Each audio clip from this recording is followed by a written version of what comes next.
Hello students, this is class 9th and we are studying economics and the chapter name is people as resource. Sorry, I forgot the mention chapter. People as resource. लोग जो हैं वो resource उनको कैसे बनाया जाता है उसके बारे में हम पढ़ रहे थे और कल हमने इसके 3 इन्वेस्टमेंट्स के बारे में हम पढ़ लिया था हमने और ह्यूमन कैपिटल फॉर्मेशन के बारे में हम पढ़ चुके थे।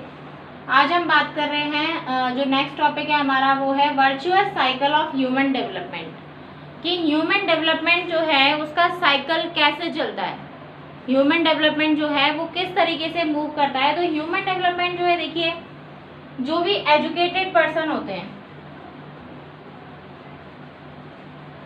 जो पर्सन भी क्या है, एजुकेटेड है, वो एजुकेटेड पर्सन क्या करेंगे, अपने जो चिल्ड्रन हैं, जो पर्सन एजुकेटेड है वो अपने चिल्ड्रन को भी क्या बनाएंगे, एजुकेटेड बनाएंगे, यानी एजुकेशन देंगे, उनमें स्किल्स को डेवलप करेंगे, एजुकेशन देंगे, उनमें प्रॉपरली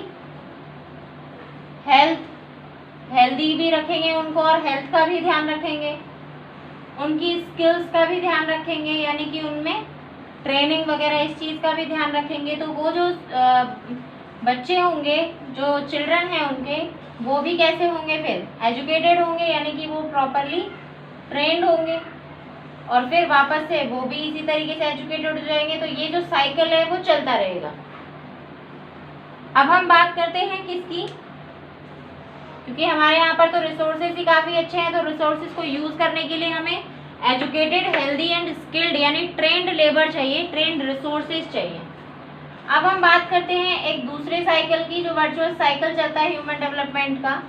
वो है कि मान लीजिए जो पेरेंट्स हैं वो अनएजुकेटेड है,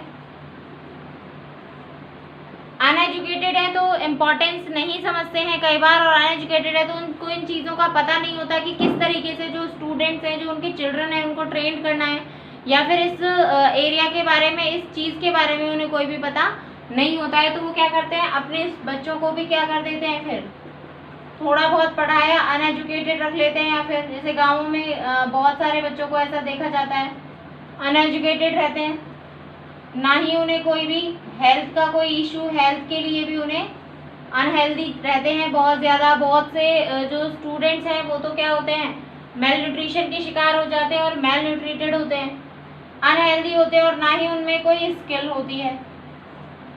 अब ना उनमें कोई स्किल होती है तो वो क्या होते हैं, अनट्रेन्ड होते हैं, यानी कि वो किसी भी प्रोडक्शन एक्टिविटी के काबिल नहीं होते। और इसी तरीके से फिर ये साइकिल भी चलता रहता है कि मीन्स अगर एजुकेटेड है, जो पर्सन है वो एजुकेटेड होंगे, इसीलिए हर पर्सन को ये कहा गया है कि आप जो अपने चिल्ड्रन हैं उनको क्या करें, एजुकेट करें, हेल्थ, उनकी स्किल, उनका ट्रेनिंग, इन सभी चीज़ों का आप ध्यान रखें। तो ये चीज़ें सभी इम्पॉर्टेंट हैं। अनएजुकेटेड चिल्ड्रन होंगे तो फिर वापस वही साइकिल चलता रहेगा। जापान की हम बात करें, आपकी बुक में भी एग्जाम्पल दिया हुआ है कि जो जापान कंट्री है वहाँ पर रिसोर्सेज बहुत कम हैं। जापान में, हमारे इंडिया में तो बहुत ज़्यादा रिसोर्सेज हैं, इसके अकॉर्डिंग जापान में जो रिसोर्सेज हैं वो बिल्कुल ना के बराबर हैं, नेग्लिजिबल हैं। तो वो जो रिसोर्सेज हैं, उन रिसोर्सेज को अगर हम देखें तो उनके अकॉर्डिंग अगर जापान का देखें तो रिसोर्सेज के अकॉर्डिंग होता तो जापान कभी भी डेवलप्ड कंट्रीज़ में नहीं आता, लेकिन जापान डेवलप्ड कंट्रीज़ में आता है। जापान को आपने देखा होगा काफ़ी अच्छा डेवलप है, तो जापान डेवलप्ड कंट्रीज़ में आता है। और डेवलप कंट्रीज़ में आने का उसका जो मेन रीज़न है, वो रीज़न क्या है कि उसका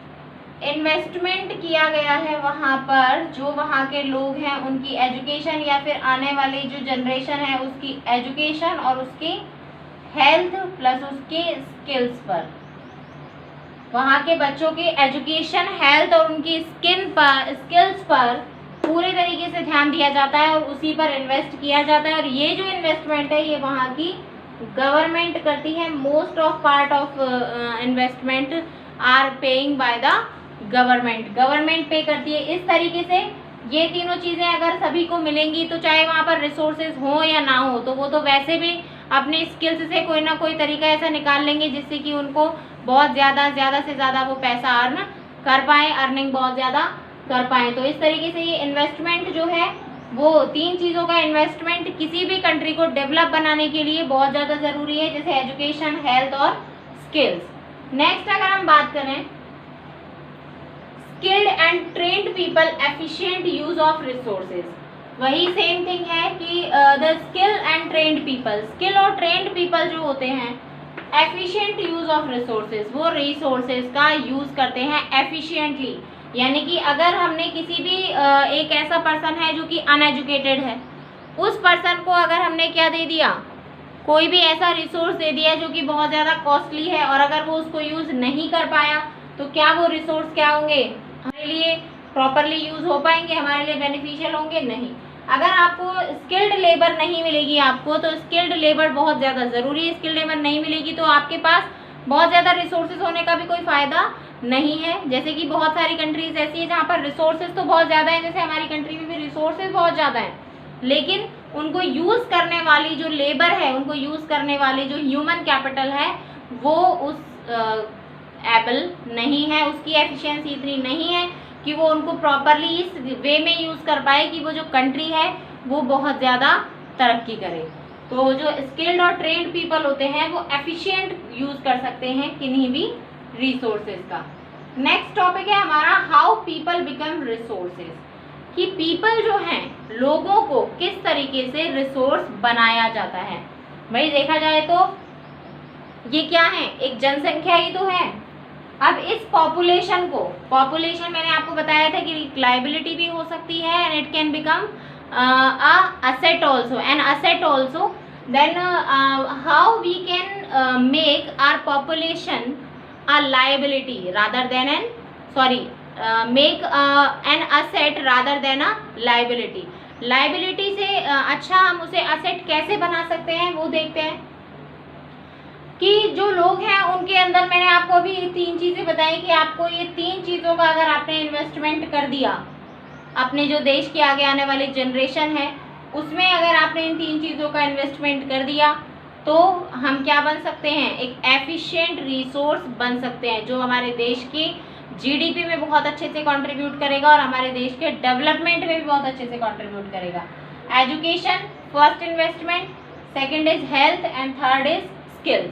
स्किल मतलब ट्रेनिंग, जो कि हमें आफ्टर एजुकेशन लेनी ही पड़ती है, बिकॉज हमारा जो ये कह सकते हैं जो सिस्टम है, हमारा पढ़ाई का जो सिस्टम है, एजुकेशन जो सिस्टम है, उसमें हमें पहले थ्योरेटिकल हमें पढ़ाया जाता है, आफ्टर दैट हमें कुछ इंस्टीट्यूशन से जाकर ऐसा कोर्स करना होता है जिससे हम ट्रेंड हो पाएँ उन चीज़ों को करने में। जबकि बहुत सारी कंट्रीज़ ऐसी भी हैं, अदर कंट्रीज़, जिनमें आपके एजुकेशन में ही वो सारी चीज़ें इंक्लूड होती हैं, जिसमें भी आपका इंटरेस्ट है आप उसे ले सकते हैं।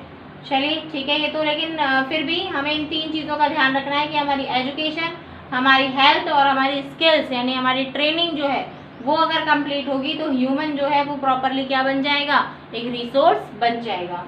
अब हम बात करते हैं कि ऐसे कौन से फैक्टर्स हैं जो क्वालिटी ऑफ ह्यूमन को अफेक्ट करते हैं, क्वालिटी ऑफ ह्यूमन को अफेक्ट करते हैं। देखिए जैसे भी जो भी प्रोडक्टिव फोर्सेस हैं, प्रोडक्टिव फोर्स यानी कि अगर किसी भी ह्यूमन को रिसोर्स यूज़ करना है तो उन्हें प्रोडक्टिव फोर्स लगाने ही होंगे। और वो प्रोडक्टिव फोर्स क्या है कि फर्स्ट देखिए, फर्स्ट बात हम करते हैं किसकी, स्किल डेवलपमेंट की। फर्स्ट ऑफ ऑल जो फैक्टर है वो क्या है, स्किल डेवलपमेंट। कौन कौन से फैक्टर से हम ह्यूमन की क्वालिटी को इम्प्रूव कर सकते हैं और उसे एक रिसोर्स बना सकते हैं। देखें, फर्स्ट इज स्किल डेवलपमेंट।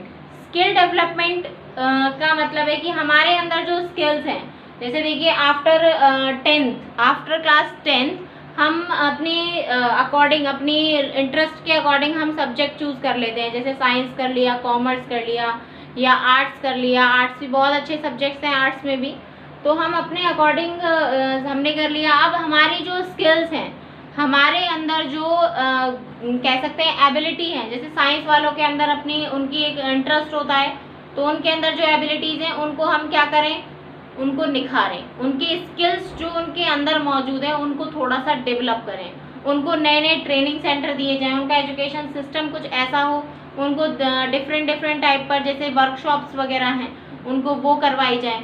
तो इस तरीके से स्किल को डेवलप करके आप बच्चों की जो एबिलिटी है उसको आप निखार सकते हैं। और ऐसा अगर हो जाएगा तो हर स्टूडेंट जो है, क्योंकि अगर आप उनको एज अ प्रैक्टिकल बेस्ड अगर कराएंगे तो आगे जाकर उन बच्चों की जो स्किल्स हैं वो थोड़ा सा जो ट्रेनिंग उनको मिलेगा उस ट्रेनिंग के थ्रू वो आगे जाकर बच्चे जीडीपी में बहुत अच्छा कंट्रीब्यूशन कर सकते हैं। तो बच्चों की स्किल्स को निकालना बहुत ज़रूरी होता है। स्किल्स को अगर हम नहीं निकालेंगे, जैसे कि अभी अगर हम बात करें एजुकेशन की, तो एजुकेशन क्यों ज़रूरी है? कोई ऐसे क्वेश्चन भी कर सकता है कि भाई एजुकेशन की क्या ज़रूरत है जब हमें बाद में ही, हमें 12th करने की ज़रूरत क्या है जब हमें बाद में ही डिप्लोमेटिक कोर्सेज करने हैं, जब हमें बाद में ही ट्रेनिंग्स लेनी है, तो उस काम की ट्रेनिंग जो हमें करनी है वो तो हम बाद में ही ले लेंगे। एजुकेशन की नीड इसलिए है, एजुकेशन आपको इसलिए दी जाती है बिकॉज जिससे कि आप अपने स्किल्स, जो आपके अंदर स्किल्स हैं उनको थोड़ा सा निखार सके, यानी कि आपको चीज़ों को समझने की शक्ति आ जाए, आपको लिखना और पढ़ना आ जाए, आपको किन्हीं भी चीज़ों, देखो एक तो जैसे एजुकेटेड पर्सन है वो, अगर आप कोई टेक्निकली अगर आप कोई काम करने वाले हो, जैसे इंजीनियर्स हैं, अगर आप कोई वो काम करने वाले हो और एक बिल्कुल जिसने अभी पढ़ाई बिल्कुल भी नहीं की है उसको अगर आप बिल्कुल अनट्रेंड पर्सन को बिल्कुल ख़त्म वहाँ पर खड़ा कर देंगे, तो एक एजुकेटेड पर्सन जो है वो उस वर्क को जल्दी समझ पाएगा बजाय किसके, उस अनट्रेंड और अनएजुकेटेड पर्सन के। हाँ, एक्सपीरियंस के थ्रू आप इजीली किसी भी चीज़ को समझ सकते हैं। एक्सपीरियंस तो मोस्ट है, क्योंकि हर चीज़ में एक्सपीरियंस बोलता है, चाहे एजुकेशन हो या ना हो। लेकिन वो एक्सपीरियंस भी कब आता है? वो एक्सपीरियंस तब आएगा जब आपकी सारी एजुकेशन, सारा जो चीज़ है वो सब खत्म हो चुकी होगी। यानी जब आप कुछ नया करना चाहते थे उस समय आपके पास एक्सपीरियंस नहीं था, अब एक्सपीरियंस हो गया तो आपके पास नया करने के लिए टाइम नहीं है, या फिर आपकी अब वो स्किल्स अब नहीं रही कि आप उसे कर पाएँ। तो स्किल्स का डेवलप होना बहुत ज़रूरी है। स्किल डेवलप होने से ही क्या होता है, हम किसी भी चीज़ में इंटरेस्ट लेते हैं, उन चीज़ों को बहुत ही ध्यान से हम देख पाते हैं। तो ये है हमारा स्किल डेवलपमेंट। नेक्स्ट हम बात कर रहे हैं टेक्नोलॉजी की, कि आप किस टेक्नोलॉजी का यूज़ कर रहे हैं। ह्यूमन के अंदर अगर आप रीडिंग और राइटिंग जो टेक्नोलॉजी है उसको अगर आप यूज़ कर रहे हैं, जैसे मैंने अभी आपको बताया कि स्टूडेंट्स को ट्रेंड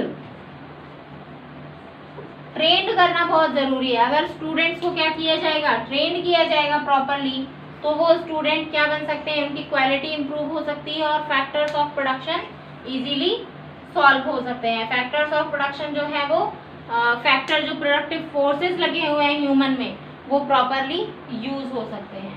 तो टेक्नोलॉजी जो है, क्योंकि अर्थ जो है it has the human to convert natural resources into more useful form. जैसे कि अगर हमें जो भी टेक्नोलॉजी है उन रिसोर्सेज को यूज़ करने के लिए अगर टेक्निक से उन्हें यूज़ किया जाए, टेक्नोलॉजी अगर प्रॉपर लगाई जाए तो रिसोर्सेज को बहुत ही अच्छे तरीके से यूज़ किया जा सकता है। जैसे कि मान लीजिए कोल और मिनरल हैं, कोल और मिनरल जो भी रिसोर्सेज हैं, अगर उनको अर्थ से निकालना है तो उनके लिए टेक्निक होती है, टेक्नोलॉजी बहुत ज़रूरी है।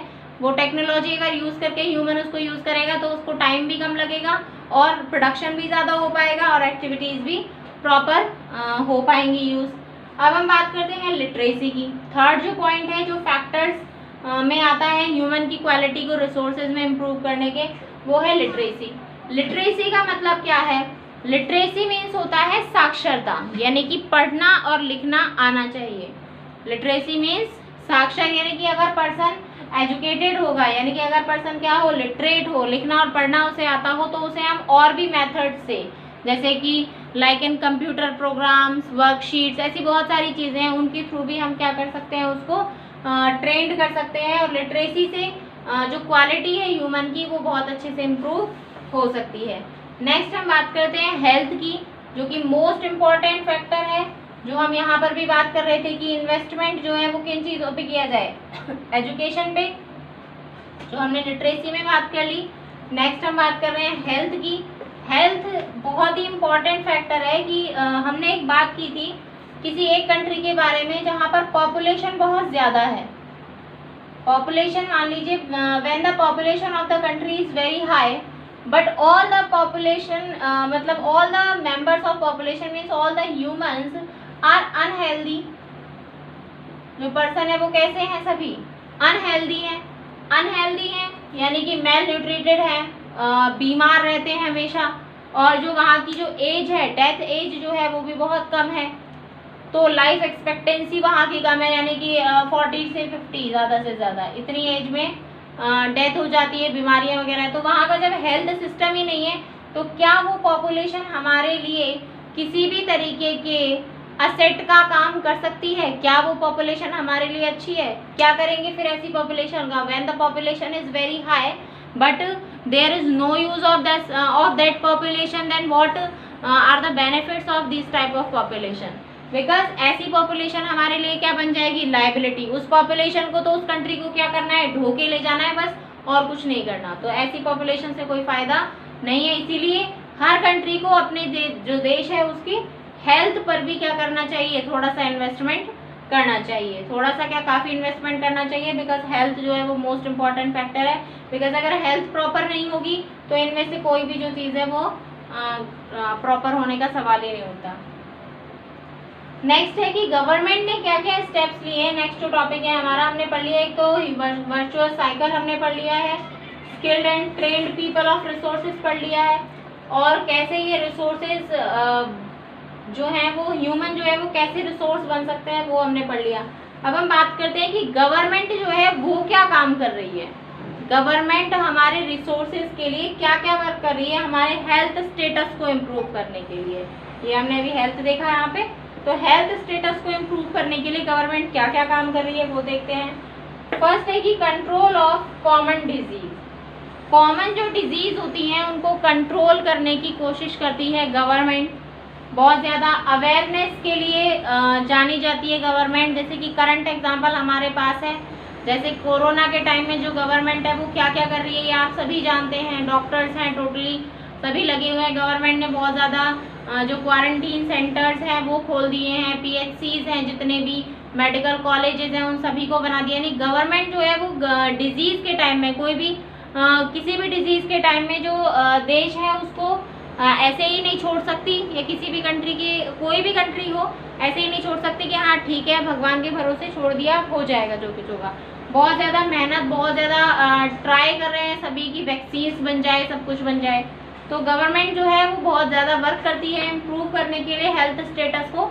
तो कंट्रोल ऑफ कॉमन डिजीज़, जो छोटी मोटी जो कॉमन डिजीज़ हैं उनका कंट्रोल करना बहुत ज़रूरी है। उन्हें कंट्रोल करना ज़रूरी है, क्योंकि अगर वही डिजीज़ जो है वो कंट्रोल हो जाएंगी तो क्या होगा, ये एक इन्वेस्टमेंट ही होगा लोगों की हेल्थ में। क्योंकि हेल्थ जो है, जैसे population control, family welfare, food adulteration, drug control, immunization, immunity लोगों की स्ट्रॉन्ग करना, लोगों की इम्यूनिटी स्ट्रॉन्ग करना। जैसे इम्यूनिटी स्ट्रॉन्ग करने में क्या आता है कि जगह टाइम टू टाइम जो भी मेन जो डिजीज़ हैं उनके लिए क्या लगाए जाए, वैक्सीन्स लगाए जाएँ। जैसे कि लगाया भी जाता है पोलियो के लिए, हमारा देश जो है वो पोलियो मुक्त हो भी चुका है। तो ऐसी कॉमन डिजीज़ को कंट्रोल करने के लिए जो गवर्नमेंट टाइम टाइम क्या करती है, काम करती रहती है। और जो छोटी मोटी जो भी बीमारियां हैं उन पे दवाइयाँ वगैरह वो फ्री देना, ऐसे बहुत सारे प्रोग्राम चलाती रहती है। वैक्सीन के प्रोग्राम चलाती रहती है, जैसे BCG के टीके, बहुत सारी ऐसी चीज़ें हैं, बहुत सारी ऐसी बीमारियां हैं जिनके टीके वगैरह, वैक्सीन वगैरह टाइम टू टाइम लगा दिए जाते हैं। हेल्थ कंसर्न्स का ध्यान रखा जाता है। बहुत सारे एग्जीक्यूटिव जो है हमारी, वो आपने देखा होगा कि न्यूज़पेपर में और TV पर ऐसे बहुत सारे प्रोग्राम्स आते हैं, ऐसे बहुत सारे एडवर्टाइजमेंट आते हैं जिनमें आपको सफाई के बारे में, बीमारियों से किस तरीके से बचा जाए, हर चीज़ के बारे में आपको प्रॉपर नॉलेज दी जाती है। तो ऐसे प्रोग्राम चला करके भी बहुत ज़्यादा नॉलेज हमें दे दी जाती है। तो इस तरीके से गवर्नमेंट जो है वो बहुत ज़्यादा काम करती है हेल्थ के बारे में हमारी। अब हम बात करते हैं हेल्थ प्रोग्राम। ऐसे कौन कौन से हेल्थ प्रोग्राम्स हैं जो चलाए जा रहे हैं। जैसे कि हेल्थ प्रोग्राम्स की अगर हम बात करें तो वो है कि जैसे आयोडीन डेफिशिएंसी, डायबिटीज़ के लिए मॉर्निंग वॉक वगैरह करनी चाहिए। ऐसे बहुत सारे हेल्थ प्रोग्राम चलाए जा रहे हैं। और योगा शिविर वगैरह फ्री ऑफ कॉस्ट लगाए जाते हैं। ऐसे बहुत सारे डायबिटीज़ के ये भी फ्री ऑफ कॉस्ट लगाए जाते हैं, जिसमें बड़े बड़े आपके पास डॉक्टर्स अवेलेबल रहते हैं। ऐसे हेल्थ प्रोग्राम बहुत ज़्यादा हमारी कंट्री में चलाए जाते हैं। नेक्स्ट अगर हम बात करें तो वो है हेल्थ सेंटर्स। हमारे पास हेल्थ सेंटर्स कितने हैं, जैसे कि जैसे प्राइमरी, अगर हम आपके जो बुक है उसमें दिया हुआ है, एक चार्ट दिया हुआ होगा, उसमें लिखा हुआ है कि 1960-61 में जो आपके हेल्थ सेंटर थे वो थे हज़ारों की संख्या में। लेकिन अब जो हेल्थ सेंटर्स हैं वो पहले होता था कि कम से कम 10-20 गाँवों का कोई एक हेल्थ सेंटर होता था। बस में बाकी जो इलाज थे वो घर में ही कुछ नुस्खों वगैरह से कर लिया करते थे। लेकिन 10-20 गांवों का एक हेल्थ सेंटर, लेकिन आज हर एक गांव में कम से कम 10-10 सेंटर्स हैं, एक टाउन में कम से कम 10-10 सेंटर हैं। तो कम से कम लाखों की संख्या में हेल्थ सेंटर्स हैं, लाखों की संख्या में आजकल वो आंगनवाड़ी में भी कई होती हैं, आशा बहन जी वगैरह वो भी घूमती रहती हैं। बहुत सारी ऐसी जो सेवाएं हैं वो गवर्नमेंट के द्वारा ऐसी चलाई जा रही हैं, जिससे कि अगर ह्यूमन अपने बारे में अवेयर हो, इतने सारे अवेयरनेस प्रोग्राम चलाए जा रहे हैं कि अगर ह्यूमन अपने बारे में अवेयर हो तो गवर्नमेंट उसके साथ फुल सपोर्ट कर रही है। और इतने सारे सेंटर्स, हॉस्पिटल्स, मेडिकल कॉलेजेस ये सब कुछ खोले हुए हैं, इसीलिए खोले हुए हैं जिससे कि जो हमारा हेल्थ स्टेटस है वो हमेशा प्रॉपर रहे। तो ये सारी चीज़ें, और जो आपको जो डेटा दिया हुआ है वो आपको उसमें से पढ़ना है कंप्लीट हेल्थ सेंटर का, क्योंकि कंप्लीट डेटा आपको पढ़ना है कि किसमें पहले और अब में जो हेल्थ सेंटर का जो डेटा है उसमें क्या डिफरेंस आया है या क्या इम्प्रूवमेंट्स हुए हैं।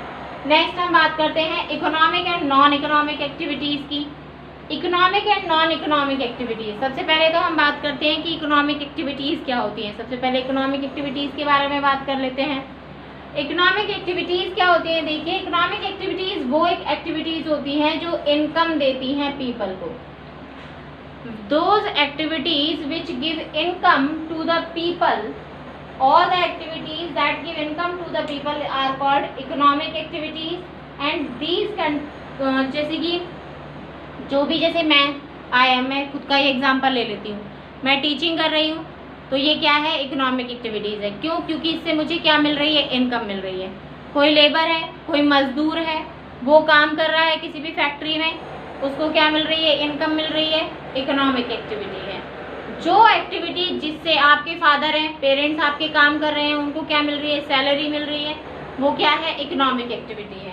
तो जिस भी काम से किसी भी पर्सन को इनकम अवेलेबल होती है उस एक्टिविटी को हम क्या कहते हैं? इकोनॉमिक एक्टिविटी कहते हैं। जैसे टीचर क्लास में टीच कर रहा है, लेबर मजदूरी कर रही है, ये सब क्या है? इकोनॉमिक एक्टिविटीज़ हैं। ये इकोनॉमिक एक्टिविटीज़ जो हैं, ये आपके उसमें एग्जांपल दिए हुए हैं। ये इकोनॉमिक एक्टिविटीज़ जो हैं ये क्या करती हैं? हमारे देश के जो गुड्स और सर्विसेज का जो फ्लो होता है उसमें काफ़ी अच्छा कंट्रीब्यूशन करती हैं। हमारे गुड्स और सर्विसेज के फ्लो में काफ़ी अच्छा कंट्रीब्यूशन ये करती हैं। Contribution to flow of goods and services, goods और सर्विसेज में काफ़ी अच्छा फ्लो करती हैं। इस वजह से इकोनॉमिक एक्टिविटीज़ जो हैं वो बहुत इंपॉर्टेंट है कंट्री के लिए, क्योंकि जब भी किसी पर्सन को क्या होगी? इनकम मिलेगी तो ऑब्वियसली वो चीज़ों को परचेज़ करेगा, सर्विसेज को परचेज़ करेगा, उनको परचेज़ करेगा तो हमारे देश की जो सर्कुलर फ्लो है जो इनकम का वो बढ़ेगा, और सर्कुलर फ्लो बढ़ेगा तो किसी और पर्सन को इनकम मिलेगी। And when the other person gets income then he will pay to other person. जब उसके पास पैसा आएगा तो वो किसी और पर्सन को पे करेगा, तो उससे किसी और पर्सन को काम मिलेगा। तो इस तरीके से ये जो real flow of goods and services है ये धीरे धीरे चलता रहेगा, और इससे हमारी जीडीपी भी जो है ना कि लोग काम करेंगे ज़्यादा से ज़्यादा, इससे लोगों को रोज़गार भी मिलता रहेगा। तो ये कंट्रीब्यूशन बहुत अच्छा होता है जो इकोनॉमिक एक्टिविटीज़ का गुड्स और सर्विसेज के फ्लो में। अब इसी के अंदर आती है मार्केट एक्टिविटी और non market activity. Market activity क्या होती है?